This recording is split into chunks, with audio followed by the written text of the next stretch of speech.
నరుని ఆయుష్కాలము 70, అధిక బలమున్న 80 ఏండ్లు. అయినను వాటి ప్రయాసము ఆయాసము దుఃఖమే అన్నాడు.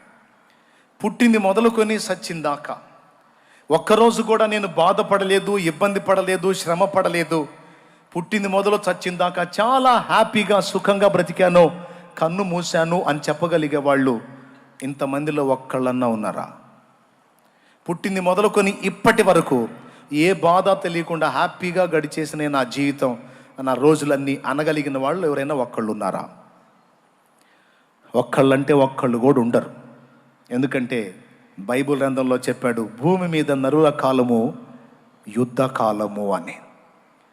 యుద్ధంలో ఉన్నోడు శ్రమతో ఉంటాడు కానీ సుఖంగా ప్రశాంతంగా ఉండడు, పోరాడుతూ ఉంటాడు. ఈ లోకంలో ఉన్న వాళ్ళందరూ, పుట్టిన వాళ్ళందరూ కూడా యుద్ధ రంగంలో ఉన్నారు, శ్రమలో ఉన్నారు, పోరాటంలోనే ఉన్నారు. కాబట్టి ఎవరు ప్రశాంతంగా సుఖంగా లేరు. ఎవరి బాధలు వాళ్ళకున్నాయి. ఇప్పుడు కదిలిస్తే నేను మీ బాధల కోసం ప్రార్థన చేస్తా, చేతులు ఎత్తండి అని నేనంటే అందరి చేతులు లెగుస్తాయి. ఏదొక్కసారి నానా రకాల ఇబ్బందుల్లో ఉండి నలిగిపోతున్న వాళ్ళు చేతులు ఎత్తండి. ఒక్క చేయి కూడా మిస్ కాలేదు, అందరి చేతులు లేచినాయి. ఏది ఒకసారి చెప్తారా? శ్రమల్లో ఉన్నోళ్ళు చేతులు ఎత్తండి. అది దాదాపు అందరూ, వీళ్ళలో సంపన్నులు ఉన్నారు, ఉద్యోగస్తులు ఉన్నారు, ఉద్యోగం రానోళ్ళు ఉన్నారు, అందరూ ఉన్నారు. కానీ అందరికీ బాధలే. ఈ బాధలతో, ఈ శ్రమలతో, ఈ సమస్యలతో ఈ జీవితం ఎంతకాలం? నేను చెప్తున్నా, నీవు జీవించి ఉన్నంత వరకు ఈ పోరాటం నీకు నాకు తప్పదుగాక తప్పదు. నేను చెప్తున్నా, ఒకవేళ 10 దినాలు నువ్వు ప్రశాంతంగా హ్యాపీగా ఉన్నావేమో, తర్వాత 11వ రోజు నుంచి మళ్ళీ నీకు ఇబ్బందులు కనపడుతూనే ఉంటాయి. ఒక వారం నువ్వు ప్రశాంతంగా గడిపావంటే మరో వారం నువ్వు ఏదో ఒక సమస్యతో ఇబ్బంది పడుతూనే ఉంటావు. ఎందుకంటే ప్రతి మనిషి జీవితానికి అలాంటి ముళ్ళని దేవుడు అనుమతించాడు. ఈ భూమి మీద ఉన్నంత కాలం మనం యుద్ధ రంగంలో ఉన్నాం. రెండవది, ట్రైనింగ్ పీరియడ్లో ఉన్నాం కనుక మనకి పోరాటంలో సుఖము, సంతోషము, ప్రశాంతత ఉండదు. మరి ఎక్కడ మనం వెతుకుతున్నటువంటి ఆ ప్రశాంతత, సంతోషం, సుఖం, ఆనందము అంటే ఈ లోక యాత్ర మనం విజయవంతంగా ముగించిన తరువాత, అర్థవంతంగా ముగించిన తరువాత మరొక క్రొత్త లోకంలోనికి మనం ప్రవేశించబోతున్నాం. ఆ క్రొత్త లోకం దేవుడు తానే రాజుగా ఉండి పరిపాలిస్తున్న ప్రపంచం. దేవుడు తానే రాజుగా ఉండి ఏలుతున్న ప్రపంచం. ఆ ప్రపంచంలోనికి మనం ప్రవేశించిన తరువాత అక్కడ ఏడుపు లేదు, దుఃఖము లేదు, అక్కడ ఆకలి దప్పులు లేవు, ఆనందమయమైనటువంటి స్థలము అని దేవుని గ్రంథం ఎలుగెత్తి సాక్ష్యం ఇస్తూ ఉంది. దేవునికి స్తోత్రం కలుగును గాక. ఈ లోకంలో ఉన్న మనుషుల్ని 2 భాగాలుగా విడగొట్టవచ్చు. ఒక భాగమేమో ఈ లోకంలో ఉండి ఈ లోకంలోనే ఉన్న వాటిని అనుభవించడం కోసం జీవితాన్ని అంకితం చేసుకున్నోళ్ళు. రెండవది, ఈ లోకంలో ఉండగానే ఆ లోకానికి రెడీ అయినోళ్ళు. ఒకళ్ళేమో ఈ లోకంలో ఉండి ఈ కనబడుతున్న మాయామేయ ప్రపంచం, ఈ 70-80 ఏళ్ల భోగం చాలు అనుకుని రాజీ పడి బతుకుతున్నోళ్ళు. కొంతమంది ఏమో కాదు కాదు, ఈ లోకం కాదు, ఈ యాత్ర ముగించిన తరువాత దైవరాజ్యం వస్తుంది, ఆ రాజ్యంలో నేను యుగయుగాల ఆనందంలో ఉండాలని ఇక్కడ ఉండగానే, ఇక్కడ జీవించి ఉండగానే అక్కడికి సిద్ధపడుతున్నాళ్ళు. ఇక్కడ కూర్చున్న మీలో ఎంతమంది ఇక్కడ ఉండగానే అక్కడికి సిద్ధపడుతున్నారు? ఎంతమంది ఈ లోకం మట్టుకే దేవుణ్ణి నమ్ముకున్నారు? మీ విఘ్నతకే వదిలేస్తున్నా, అది మీరే నిర్ణయించుకోండి. యేసు ప్రభు దగ్గర 2 ఉన్నాయి. నాకు ఈ లోకం మట్టుకు సహాయం కావాలయ్యా అంటే ఆయన దగ్గరకు వచ్చిన వాళ్ళకి సహాయం చేయకుండా పంపలేదు. కళ్ళు లేని గుడ్డివాడు యేసయ్య దగ్గరకు వచ్చాడు. ఏం కావాలి అన్నాడు. కళ్ళు కావాలయ్యా అన్నాడు. నోర్మై, నేను కళ్ళు కాళ్ళు ఈయటానికి కాదు, పరలోకం ఈయటానికి వచ్చాను అని చెప్పాడా? కళ్ళు లేనివాడు వచ్చి కళ్ళయ్యా అని అడిగితే నీ విశ్వాసమే నిన్ను స్వస్థపరుస్తుంది అన్నాడు. ఆడికి చూపు వచ్చింది. దురాత్మ పీడితుడైన కొడుకుని తీసుకొచ్చాడు తండ్రి. ఏం కావాలి నీకంటే, వీడికి దయ్యం వదిలిపోవాలి అన్నాడు. నీ విశ్వాసం చొప్పున కలిగిద్ది పో అన్నాడు. వాడికి దయ్యం వదిలి వెళ్ళిపోయింది. కనాను స్త్రీ ఆయన వెంటబడే నా కూతుర్ని కాపాడయ్యా అని అడిగింది. బాగుపడిద్ది పో అన్నాడు, బాగుపడింది. ఆకలయ్యా అన్నాడు ఒకళ్ళు, రొట్టె పెట్టాడు. దాహమయ్యా అన్నాడు ఇంకొకడు, నీరిచ్చాడు, ద్రాక్షరసం ఇచ్చాడు. యేసు ప్రభు దగ్గరికి వచ్చిన వాళ్ళకి 2 రకముల సహాయపడగల సమర్థుడు ఆయన. అయితే పౌలు అంటాడు, ఇప్పటి జీవం వరకు మాత్రమే, ఈ లోకం వరకే మనం ఆయన యందు విశ్వాసము గలవారం అయితే మనకన్నా దౌర్భాగ్యుడు ఇంకొకడు ఉండడు అంటాడు. దౌర్భాగ్యుడు అంటే భాగ్యం పోగొట్టుకున్నాడు. మనం నష్టపోయిన వాళ్ళ జాబితాలో ఉంటామన్నాడు. ఈ లోకం మట్టుకే మనం దేవుణ్ణి విశ్వసించటం కాదు, నిత్య జీవం పర్యంతం మనం ఆయన్ని విశ్వసించాలి. ఎందుకంటే మనకి శాశ్వత ప్రయోజనం అక్కడ ఉంది. ఆ ప్రయోజనాన్ని కల్పించడానికి ఇక్కడ మనల్ని దేవుడు రెడీ చేస్తున్నాడని గుర్తుపట్టి దాని కొరకు ఆయత్తపడతా ఉన్నారు. ఈ మనుషుల్లో ఒక వర్గం ఏమో చచ్చాక సంగతి ఎవడు చూశాడు. ఈ లోకంలో మనం పుట్టాం కాబట్టి హాయిగా సుఖించాలి, ఆనందించాలి, జీవితాన్ని అనుభవించాలి, ఆస్వాదించాలి. చచ్చినాక సంగతులు మనకు అనవసరం. ఉన్నంత వరకు లైఫ్ను ఎంజాయ్ చేద్దామని ఒక పక్క దేవుడు ఇలా ఎలుగెత్తి ఘోషింపజేస్తున్నా చెవిటివాడి ముందు శంఖం ఊదినట్టు ఏమీ పట్టకుండా అలాగ నడుచుకుంటూ వెళ్ళిపోతున్నారు కొంతమంది.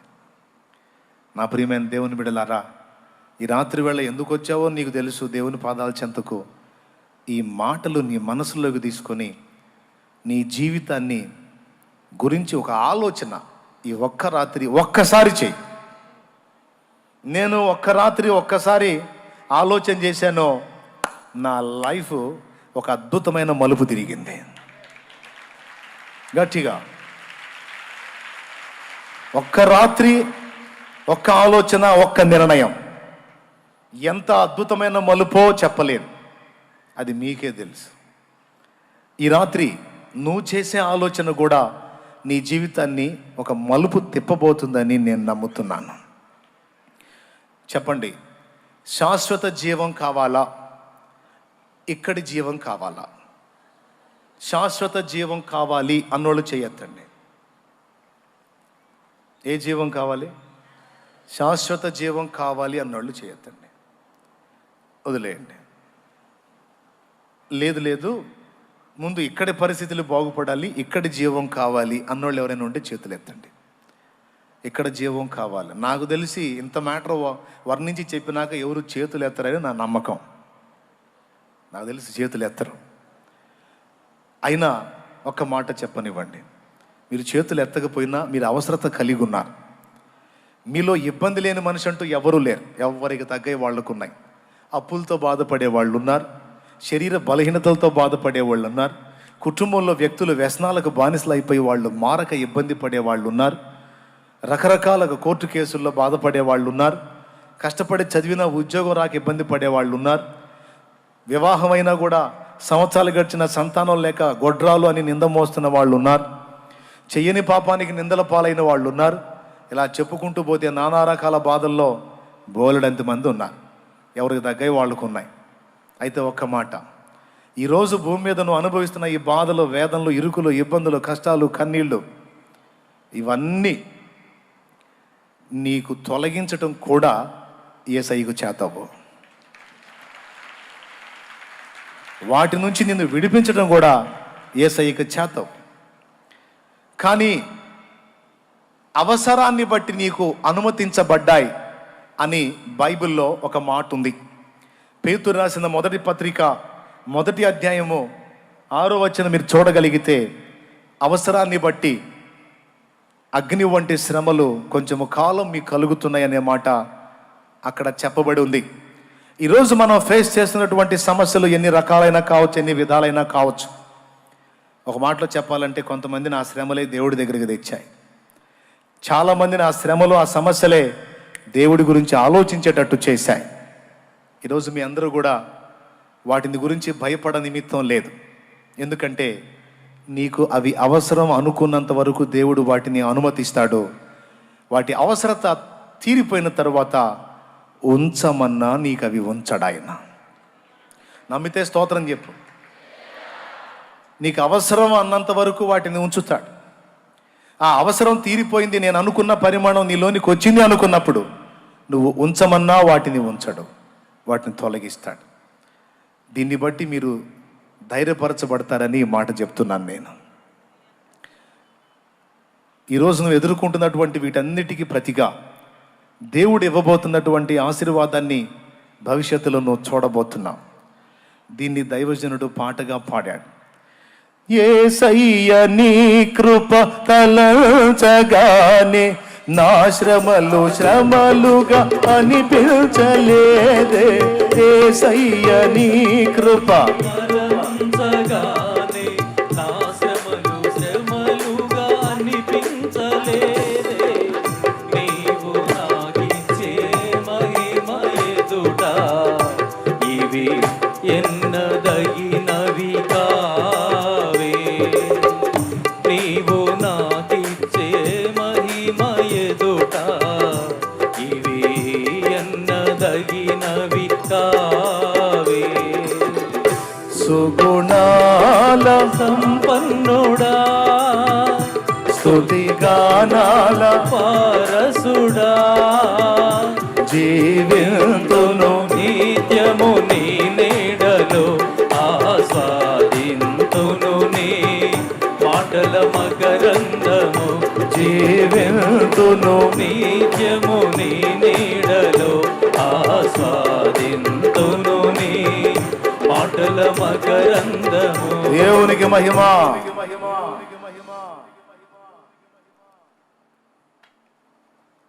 ఈరోజు మనం అనుభవిస్తున్నటువంటివన్నీ కూడా భవిష్యత్ కాలంలో దేవుడు మనకి ఇవ్వబోతున్న ఆశీర్వాదాలతో పోల్చి చూసుకుంటే అస్సలు ఎన్నదగినవి కావు. వాటిని అసలు లక్ష్య పెట్టొద్దు అని దేవుడు స్పష్టంగా మాట్లాడుతున్నాడు. నీ మైండ్ ఈ భూ సంబంధమైన వాటి మీద నుండి నా వైపుకు మళ్ళించు, అక్కడికి సిద్ధపడు, అక్కడికి సిద్ధపరచుకో అని దేవుడు మాట్లాడుతున్నాడు. షాలేము రాజు అనబడే నువ్వు 100 సార్లు నాకు కలిసిన నేను చెప్పడానికి ఇష్టపడే మాట ఇదే: ఇక్కడి భోగం కాదు, అక్కడ దానికి సిద్ధపడండి అని. మీకు అన్నీ ఇచ్చేస్తాడు దేవుడు అని నేను ప్రశాంతంగా ప్రసంగం చేశాను అనుకో, చాలామందికి నేను నచ్చొచ్చు. కానీ నేను ఆపోజిట్ ప్రసంగం చేస్తాను. అవసరమైతే ఇక్కడ అనుభవించాలి నువ్వు అనే మాట మాట్లాడతాను. కొంతమందికి అది నచ్చదు, కానీ అదే సత్యమని బైబిల్ చెప్పింది. ఎంతవరకు అవసరమో అంతవరకు మనం తప్పనిసరిగా వాటిని అనుభవించాలి. అసలు మనం వచ్చిందే అందుకు. ఓకే, ఆ తర్వాత మనం ఎక్కడికి చేరబోతున్నాం? ఆ మహిమలోకి చేరబోతున్నాం. అక్కడికి మనల్ని చేర్చడానికి దేవుడు తన ప్రాణం నిలువెల్లా మన కోసం రక్తము కార్చిన అనుభవం మనందరికీ తెలిసిన సంగతే. ఇక్కడిది ఇవ్వడానికి కాదు, ఇంతకంటే శ్రేష్టమైన నిత్యత్వం ఇవ్వడానికి. మనకు నిత్య నాశనాన్ని తీసుకొచ్చిన నరకం నుండి, పాపం నుండి మనల్ని కాపాడటానికి ఆయన నిలువెల్లా గాయాలమయమై రక్తసిక్తమై ప్రాణత్యాగం చేసి అసూలు బాశాడు. మనందరి కొరకు తన ప్రాణమును క్రయధనంగా చెల్లించి విమోచన మార్గాన్ని మనకు చూపించాడు. దేవా నువ్వెవరివి అని అడిగినటువంటి ఋషులకు తానెవరో బయలుపరిచాడు. మేమెందుకు ఇంత పాపం చేస్తున్నాం, మా పితరులు ఎందుకు ఇలాగ అయ్యారు, మేమెందుకు ఇలా అయ్యామన్న ప్రశ్నకి ఆయన సమాధానం చెప్పాడు. అది గ్రంథస్థం చేశారు. మా పాపాల్లోంచి మేము బయటపడే మార్గం ఏది? మేము మోక్షానికి చేరి నీవున్న ఆ ప్రాంతంలో ఎప్పుడు మేముండి నీలో ఆనందించే భాగ్యం మాకెప్పుడు, మాకెట్లా అని అడిగినప్పుడు అందుకోసం ఆయన ఏం చెయ్యబోతున్నాడో ఆ విషయాన్ని కూడా వాళ్లకు స్పష్టపరిచాడు. అది కూడా గ్రంథస్థం చేయటం జరిగింది. అందరి పాపముల కొరకు నేనే భూమి మీదకి వచ్చి మనుష్యునిగా వచ్చి మనుషుల పాపముల కొరకు ప్రాయశ్చిత్తంగా నా ప్రాణాన్నే పెట్టి తిరిగి లెగుస్తాను, నా యందు విశ్వసించిన వారందరినీ నిత్య జీవానికి వారసులుగా చేస్తాను అనేటువంటి సత్యం బైబిల్లోనే కాదు, వేద సాహిత్యంలో కూడా మనకు స్పష్టమవుతుంది. రెఫరెన్సెస్తో సహా గతంలో నేను మీకు చూపించాను. ప్రియులారా, ఈ సంగతులన్నిటిని బట్టి మనం గ్రహించాల్సింది ఏంటంటే, క్షయమైన దాని కొరకు మనం ఆరాటపడటం కాదు, అక్షయమైన దాని కొరకు మనం ఆరాటపడాలి. నీ కళ్ళ ముందు రకరకాల భ్రమలు కల్పించి నిన్ను మోసం చేసి సాతాను దేవుని వైపు నీ దృష్టి తిరగకుండా ఆకర్షించటమే వాడి నిరంతరాయంగా చేసే పని. దాన్ని గుర్తించి మనం వీటిని దులిపేసుకొని దేవుని వైపు తిరగాలి. దీని అవసరత మీరు గ్రహిస్తారనే ఇంతసేపు ఈ మ్యాటర్ అంతా నేను మీకు చెప్పాను. 40 సంవత్సరాల ప్రాయం, బాగా వినండి, ఇక అసలు పాయింట్కి వస్తున్నా. 40 సంవత్సరాల ప్రాయంలో తన ప్రజల్ని విడిపించడానికి దేవుడు తనను ఏర్పరచుకున్నాడన్న సత్యం మోషేకి అర్థమైంది. ఈ కీర్తన రాసినటువంటి వ్యక్తి పేరు మోషే అని నేను చెప్పాను. నరుని ఆయుష్కాలం 70 ఏండ్లు, అధిక బలమున్న 80 ఏండ్లు అన్నాడు కదా. ఆ మాట అన్నవాని జీవితం 40 సంవత్సరాలు ఐగుప్తు రాజు యొక్క కుమార్తె కొడుకుగా, ఐగుప్తు రాజు మనవడుగా పెరిగాడు. ఆ దేశం అప్పట్లో ప్రఖ్యాతిగాంచిన దేశం. ఇప్పట్లో అమెరికా ఎలాగైతే ఉందో అప్పట్లో ఈజిప్టు అంత ప్రఖ్యాతిగాంచిన దేశంగా ఉంది. చాలా గుర్తింపబడిన దేశం, సంపదలు కలిగిన దేశం. అంతేకాదు మానవాతీతమైన శక్తులు, మాంత్రిక శక్తులు, దానికి సంబంధించిన విద్యలను అభ్యసించేటువంటి దేశముగా ఈజిప్ట్ ఉంది, ఐగుప్తు దేశం. ఐగుప్తు దేశంలో కట్టబడినటువంటి ది గ్రేట్ పిరమిడ్స్ ప్రపంచ వింతలలో ఒకటి. ఈ రోజు వరకు అవి ఎలా నిర్మించారో ఇప్పటికీ అర్థం కాక ప్రపంచ వింతల్లో అదొక వింత అని పెట్టేశారు. అంత నాలెడ్జ్, అంత జ్ఞానం, అంత టెక్నాలజీ కలిగినటువంటి దేశంలో రాజుకి మనవడుగా ఈ మోషే పెరిగాడు. దాదాపు 40 సంవత్సరాల ప్రాయం వచ్చింది. అక్కడ ఆ ప్రజలందరికీ కూడా బానిసలుగా కొంతమంది ప్రజలు ఉన్నారు. వాళ్ళు ఇశ్రాయేలు జనాంగం, దేవుని ప్రజలు. వాళ్ళందరూ తన ప్రజలేనన్న సంగతి మోషేకి దేవుడు బయలుపరిచాడు. అంతేకాదు, రెండవ సంగతి కూడా మోషేకి దేవుడు బయలుపరిచాడు. అదేమిటంటే, తన ద్వారానే వారందరినీ దేవుడు బయటికి తీసుకొని రావాలని సంకల్పించాడని. ఎవరికి అందింది ఈ సమాచారం? స్పష్టంగా మోషేకే అందింది. మోషేకి నాకు తెలిసి ఆయన కన్న తల్లే పెంచిన తల్లిగా కూడా వ్యవహరించింది. మోషే పుట్టినప్పుడు ఐగుప్తు రాజు చేసిన శాసనం మీకు తెలుసు. పిల్లలందరినీ 2 సంవత్సరాలలోపు పిల్లలందరినీ, 2 సంవత్సరాలలోపేమో ఏసై పుట్టినప్పుడు, మోషే పుట్టినప్పుడేమో హెబ్రీల యొక్క మగ పిల్లలందరినీ నైల్ నదిలో పడేయాలని ఆజ్ఞ జారీ చేశాడు. అలా ఆజ్ఞ జారీ అయిన టైంలో మోషే పుట్టాడు. 3 నెలల నుంచి మరికొన్ని నెలలు వాళ్ళు ఆ పిల్లవాడిని దాచిపెట్టి ఇక ఆపలేక ఒక జమ్ము బుట్టలో ఆ బిడ్డను పెట్టి దానికి కీలు పూసి నైల్ నదిలో వదిలిపెట్టడం. ఆ జమ్ము బుట్టలో ఉన్న శిశువు రాజు కూతురు స్నానం చేసే ప్రదేశానికి ఆ బుట్టను దేవుడు నడిపించటం. ఆ బుట్టను ఆమె దగ్గరకు తీసుకొని అందులో ఉన్న మోషే బాలుణ్ణి చేతుల్లోకి తీసుకోవటం. తర్వాత ఆ బుట్టనే ఫాలో అవుతూ వచ్చినటువంటి మోషే అక్క మిరియాము అది చూసి ఆమె దగ్గరకు వెళ్ళి, ఈ బాలుణ్ణి నీవు తీసుకున్నావే, వీడికి పాలిచ్చి పెంచడానికి దాదిని తీసుకువస్తున్నా అని కన్న తల్లినే దాదిగా అక్కడికి చేర్చటం. ఇదంతా మీరు ఎరిగిన స్టోరీయే. ఇప్పుడు కన్న తల్లే పెంపుడు తల్లి అయింది. విచిత్ర స్టోరీ ఇది. కన్న తల్లే పెంపుడు తల్లిలాగా, రాణి ఏమో రాజుగారి కూతురు యువరాణేమో ఆయనకు తల్లిలాగా మోషే పెంచబడ్డాడు. ఆమె మోషేని తన తల్లికి ఇస్తూ, ఇతన్ని నా కొరకు పెంచు అంటుంది. కానీ మోషే తల్లి మోషేని దేవుని కొరకు పెంచుతుంది. నేను అది గుర్తించాను. యోకేబెదు సామాన్యమైన స్త్రీ కాదు, జీవిత విలువలు ఎరిగిన స్త్రీ, దేవుని స్పర్శను ఎరిగిన స్త్రీ. దేవుని కొరకు పెంచింది. నాకు తెలిసి మోషేకి తన తల్లి అయిన యోకేబెదు ద్వారానో ప్రత్యక్షత ద్వారానో ఒకటి అర్థమైంది. ఏంటంటే, నేను ఈ ఐగుప్తు దేశంలో ఇలాంటి జీవితానికి వచ్చింది నేను భోగాలని సుఖాలని అనుభవించడానికి, ఇక్కడ రాజుగా లేకపోతే ఇంకొకటిగా తొలతోగటానికి కాదు. నా ప్రజల్ని బంధకాల్లోంచి బయటికి తీసుకొని రావటానికి దేవుడు నన్ను పుట్టించాడని తన జన్మ కారణాన్ని గుర్తించిన వాడు మోషే. ఈరోజు ఇంతమంది ఉన్నారు, పుట్టి చాలా సంవత్సరాలు అయింది. మిమ్మల్ని సూటిగా ఓ ప్రశ్న అడుగుతున్నాను. అసలు నువ్వు ఎందుకు పుట్టావో ఒక్కసారన్నా దేవుణ్ణి అడిగావా? ఏమనుకోవద్దు, ఈ మాట మిమ్మల్ని అడుగుతున్నానని.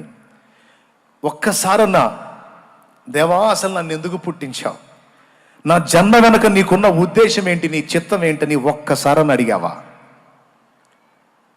ఎంతమంది అడిగారో నాకు తెలియదు, కానీ అడిగితే నిజంగా ధన్యులు మీరు. ఒకవేళ అడగకపోతే ఖచ్చితంగా నీ సృష్టికర్తను నువ్వు అడగవలసిన సమయం ఇది. నీ మనోనేత్రాలు వెలిగించబడాలి. ఒకవేళ నీకు 70 ఏళ్ళు వచ్చినా సరే మునిగిందేం లేదు, ఇప్పుడైనా నువ్వు అడగొచ్చు.